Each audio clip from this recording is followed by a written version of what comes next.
Chapter 1. The Divided Path. The council chambers of Ghalzren peaks loomed heavy with history and unspoken danger. Its vast, circular hall swallowed uneasy whispers as flickering torchlight played across ancient tapestries woven in gold and crimson. These storied fabrics bore the scars of forgotten battles, heroes and kings stitched in careful strokes, their stitched eyes holding a watchfulness that cut through the room's shadows.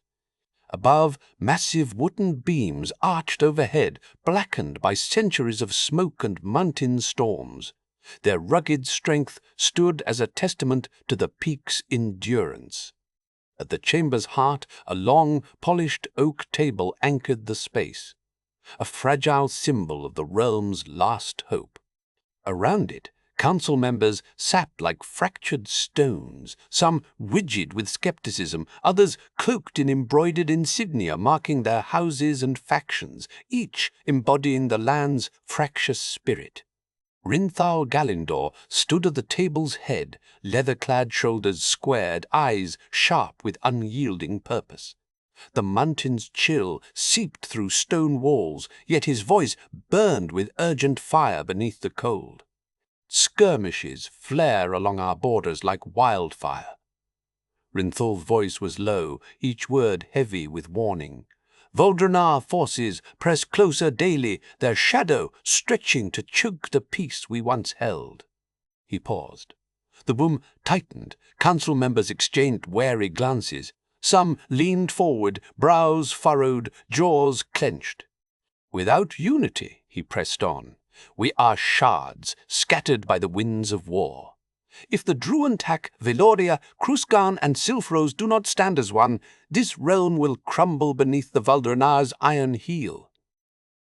A murmur rose, some voices skeptical, others defiant. Opposite him, Gorbek Thrakman's hand twitched, fingers curling into a silent fist. The burly warrior's weathered face, shadowed by a braided beard flecked with grey, tightened as he leaned back. Through clenched teeth, he replied, "Talk of unity has been our ruin before. Old wounds and fresh grudges bind us. The Druun'thak will not bend their knee so easily." A brittle, cold laugh cut through the tension. Alindra Velastri, draped in deep blue robes embroidered with silver glyphs, fixed him with a piercing gaze laced with quiet contempt. "Your unity, Druun'thak, demands the impossible. The Vaelorian remember the blood spilled at Ghalzren, and the Cruscan's pride is an iron prison. We cannot will ourselves into alliance." Druun'thak's jaw clenched, the weight of leadership pressing down like the mountain itself. His chest tightened, but he forced the words out, steady and clear. "Our divisions are a luxury we can no longer afford. The Valdrenar hunger for conquest, and their armies grow with every passing moon." Voices rose, sharp and clipped. Council members exchanged cold glances, tightened grips on their cloaks, old grudges simmering just beneath polite words. An elder with hawk-like features spat disdainfully. "We should prepare defenses, yes, but to trust those who betrayed us before? Madness." Druun'thak's eyes found Elindra's, torchlight flickering across her face, a mask of sharp intellect and wary resolve. "This is not just a call to arms," he said, voice steady despite the storm. "It is a call for vision, for sacrifice, for the future of the realms we cherish." The murmurs softened, but tension lingered in clenched fists and darting eyes. Standing alone against the tide of doubt, Druun'thak felt isolation gnaw at his resolve. He had stared into the abyss of division before, and now it yawned wider than ever. Alindra's gaze faltered, steel dimming for a heartbeat. Her fingers tightened around the silver circlet at her neck, a whispered prayer against the storm she bore alone. She sensed the weight upon him, the burden no title could ease. Heavy footsteps echoed from the stone corridor. Gorbek's return drew the chamber's attention, a summons to a new reckoning. The side chamber, where Gorbek waited, was smaller, its stone-walled, lined with maps, yellowed by time and candle smoke. The air carried the scent of ink and dust, mingled with the faint tang of sweat from the warriors' exertions. A large map of the Zalrithan peaks dominated the room, inked symbols marking borders, patrol routes, and recent skirmishes. Gorbek unfolded a weathered scroll across the table, hands rough and calloused from years wielding weapons and braving the wilds. His dark eyes, rimmed with exhaustion, traced the lines on the map with soldier's precision. Rinthal and Alindra leaned in as Gorbek spoke, his gravelly voice bearing the toll of recent patrols and the weight he carried. Valdrenar forces gather in alarming numbers. He pointed to clusters of red ink near the border. These are no mere scouts or raiders. Entire legions, their encampments stretch like a living wound along our flank. His hand trembled slightly as he traced enemy movements. He swallowed hard, shoulders sagging with fatigue. They prepare for full invasion. Their banners fly with the certainty of conquest. Alindra's brow furrowed, concern piercing her usual composure. And the Druun'thak patrols, have they reported similar findings? Gorbek nodded, voice steeling despite weariness. They do, but their scouts meet hostility even from those we hope to call allies. Trust is as scarce as warmth in these peaks. Rinthal's jaw tightened as the grim puzzle fell into place. If the factions cannot stand united against this storm, we will fall as scattered prey. Elindra's gaze swept the map, fingers brushing inked borders. Then defense alone will not suffice. We must reach beyond the walls we've built. Alliances must be forged anew, even with old enemies. Silence settled as her words took root. Gorbek's chest rose and fell with ragged breaths, the physical toll etched on every line of his face. "I'll rest when this is over," he muttered, the promise hollow beneath the looming threat. Rinthal placed a firm hand on Gorbek's shoulder, a rare gesture of solidarity. "Your courage carries us further than you know." Elindra's eyes softened, a rare warmth breaking through her stoic exterior. "We stand at a crossroads. The path ahead is perilous, but the realm's fate demands we walk it together or perish apart." Outside, the mountain wind moaned against stone, a mournful hymn to trials yet to come. As the council reconvened, voices rose again, this time edged with urgency. The seeds of decision, sown from Gorbek's report and Rinthal's vision, began to take root amid fractured hopes. Alindra stepped forward, voice cutting through the din with unexpected clarity. "We must send envoys to Vaeloria, Krusgaun, Druun'thak, and Silfros alike. Only through renewed bonds can we stand against the shadow gathering beyond our peaks." The chamber fell into charged silence, the enormity of her proposal hanging like a fragile promise. Rinthal's gaze locked with hers, a flicker of hope igniting beneath the storm. The divided path lay before them, crooked, fraught, uncertain, but it was the only way forward.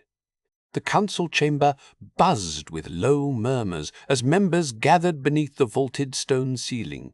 The sharp scent of burning pine incense lingered stubbornly, clinging to the cold, ancient walls. Torches sputtered against the masonry, their flames dancing erratically as shadows twisted like restless phantoms. A taut undercurrent of apprehension wove through every glance and gesture, thickening the air. Elindra Velastri rose with deliberate poise, the deep blue of her robes folding around her like a midnight tide. Her silver circlet caught the torchlight, flashing with a cold, sharp brilliance that seemed to harden her resolve. The room stilled. Eyes, some wary, others searching, turned toward her, each reflecting the storm gathering within. She unfolded her hands slowly, voice steady but edged with urgency. "We stand at the brink of ruin, yet cling stubbornly to the fractures of our past. The wounds of Ghalzren, the massacre that left our northern villages in ash, and the Kruusgan's treacherous pact still haunt these halls. These scars bind us, yes, but they need not chain us. Whispers died abruptly. A few council members exchanged cautious glances, fingers tightening on the edges of their seats. An elder with hawk-like features leaned forward, his voice low and clipped. "Empty words won't shield us, Elindra. The Druun'thak's blood stains this hall, not for promises, but for honor earned in battle." Elindra's eyes flickered, a shadow of doubt tightening her throat before she squared her shoulders and met his gaze with unwavering steel. And yet, it is through dialogue that wounds begin to heal. We cannot hold the mountain's strength if we fracture beneath old grudges. The Valdrenar do not rest, nor do they negotiate. They seek to shatter us one by one. Only by joining our fractured hands can we raise a shield strong enough to withstand their assault. Rinthar Galindor's eyes sparked with sudden fire as he leaned forward, knuckles whitening on the table's edge. Elindra speaks truth. Our strength lies not only in steel and hearth, but in unity. I have seen the Valdrenar banners ripple like a tide over distant hills. They will not wait for us to settle our quarrels. Gorbek Thrakman shifted uneasily, his calloused hands clasped tightly before him. His voice, gravelly from years of battle, carried exhaustion and doubt. "Diplomacy is a luxury when our borders burn." He glanced around, eyes shadowed. "I fear the cost of trust may be more than we can pay." Elindra's gaze held firm, calm, yet resolute. "The cost of inaction will be far greater. We must send envoys, not only to the Druun'thak, Vaelorian, Kruusgan, and Silfrose, but also to those who watch silently from the shadows. If even one alliance can be rekindled, we buy time. Time to prepare, to strengthen, to survive." Among the younger council members, hesitant nods spread like tentative embers, faces flushed with a mixture of hope and fear, yet the room still pulsed with resistance, old loyalties clenching like iron shackles. From the far side, a grizzled figure rose, his voice rough as mountain stone. "The Vaelorian remember the blood of Ghalzren. You ask us to forget betrayal as if it were a fleeting shadow." Elindra's eyes narrowed, the sharp edge of her intellect cutting through years of resentment. "Not forget, remember, but choose a future beyond vengeance. If we do not, our past will be the chains that drag us beneath the Valdrenar's boot." Rinthal's tone softened, a rare tenderness threading through his commanding voice. "I stand with Elindra. She reminds us that leadership is not only about bearing the sword, but about wielding hope." The chamber's atmosphere shifted imperceptibly, like the first gust of a storm bending ancient pines. Hesitant hands unclenched, voices lowered in contemplation. Elindra's breath caught as hesitant nods spread among the younger council members, their eyes flickering with tentative hope. Gorbik exhaled slowly, the weight of doubt still heavy but tempered by the fragile stirrings of belief. "If we send envoys, who will carry our hopes? Many will see this as weakness, opening doors to old enemies who might yet betray us." Stepping forward, Elindra's eyes blazed with conviction. "We will choose wisely, those who understand the cost of war and the price of peace. This is not surrender. It is strategy, a summit where we lay bare our fears, grievances, and hopes, where the fractured can begin to mend."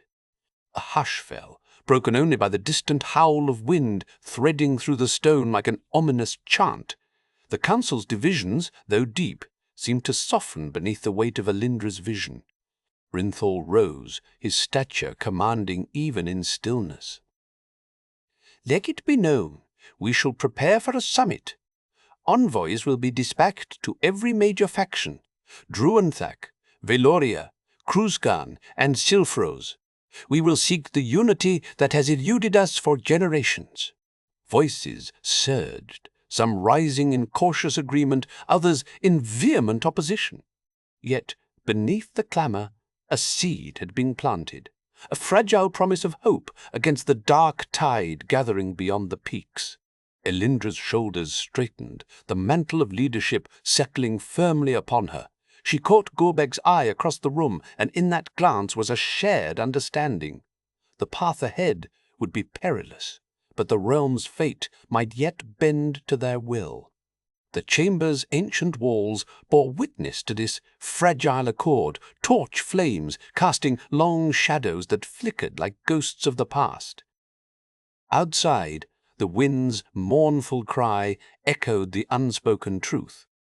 The divided path was the only one left to walk. As council members began to disperse, voices low and hurried with plans, Elindra lingered a moment longer, her gaze drawn to the map pinned to the far wall.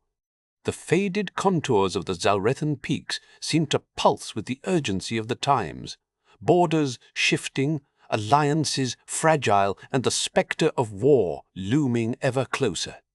Heavy boots stirred the dust at her feet. Gorbek approached quietly, voice rough but carrying a flicker of hope. "Do you truly believe this summit can change anything?" Elindra met his gaze, fire steady and fierce. "I believe even the smallest flame can pierce the darkest night. If we do not try, we are already lost." He nodded slowly, the weight of battles past and those yet to come pressing upon him. "Then we prepare, and pray the old wounds heal before the Valdrenar come for us all." As the chamber emptied, the cold mountain wind whispered through the corridors like a portent. The divided path stretched ahead, twisted and uncertain. But within Elindra's heart, a new resolve took root. The summit would be their crucible, where fractured factions might forge a future or shatter into chaos. Beyond the peaks, the Valdrenar's shadow deepened, waiting to devour whatever hope remained.